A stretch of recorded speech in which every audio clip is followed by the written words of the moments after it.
দেশ বরেণ্য ক্রীড়া সংগঠক আরাফাত রহমান কোকুর ১০তম মৃত্যুবার্ষিকী উপলক্ষে বগুড়ার গাবতলীতে জাতীয় কেরাত প্রতিযোগিতার ফাইনাল রাউন্ড শেষে পুরস্কার বিতরণ করা হয়েছে।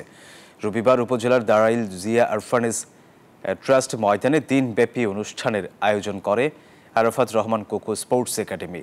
প্রাথমিক বাছাই থেকে ইয়েস কার্ড প্রাপ্ত ৪৩ জনকে নিয়ে সকাল থেকে প্রতিযোগিতা শেষে ১৯ জন এবং পরবর্তীতে সেখান থেকে সেরা ৫ জন নির্ধারণ করা হয়।